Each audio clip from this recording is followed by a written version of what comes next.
নমস্কার বন্ধুরা, village cooking বাড়িতে চ্যানেলে সবাইকে স্বাগত। বন্ধুরা, বিকেলের দিকে তো বৃষ্টি হচ্ছে আর প্রচণ্ড খিদেও পেয়েছে। বৃষ্টি হলেই যেন মনে হয় খিদে পাচ্ছে।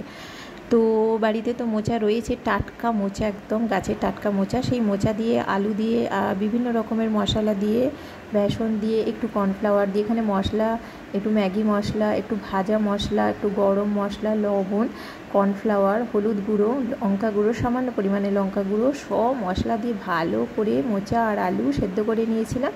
ভালো করে মেখে নিয়েছি। আর সেদ্ধ করার যে জলটা ছিল সেই জলটা দিয়ে একটু বেশ ভালো করে ব্যাটার তৈরি করে নিয়েছি। এরপরে তেলের মধ্যে পকোড়ার মতো করে, ছোট ছোট পকোড়ার মতো করে ভেজে নিচ্ছি। হাতে খুব কম সময়, প্রচণ্ড খিদে পেয়েছে, 5 মিনিটের মধ্যে রেসিপিটা তৈরি করে নিয়েছি। তারপরে খেয়ে দিয়ে একটু হাতের কাজ করব। দোকানের চপে তো মোচাই থাকে না, তো হাতের কাজ করতে ওদের বাপ ব্যাটার জিন্স প্যান্ট রয়েছে, প্যান্টগুলো একটু ফুটো হয়ে গেছে, তো ফেলে দিয়েছে।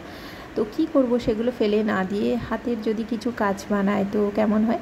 তো এখানে দেখো 2 রকমের জিন্স প্যান্ট ছিল, 2 রকমের প্যান্ট। সেই প্যান্টগুলোকে 3 ইঞ্চির মতো লম্বা করে কেটে নিয়েছি। কেটে মুড়ে, হাতেই করেছি, মেশিনে না, সেটাকে মুড়ে, উল্টো দিকে মুড়ে সোজা করে নিয়েছি। করে কি সুন্দরভাবে পাপোশ তৈরি করেছি, কালারিং।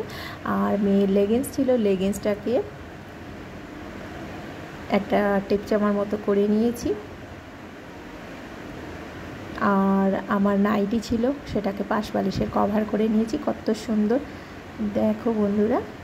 কি করব, এগুলো ফেলে দিয়ে তো কিছু লাভ নেই, কিছু তো বানাতে হবে। তো কেমন হয়েছে অবশ্যই জানাবে, চ্যানেলটিকে সাবস্ক্রাইব।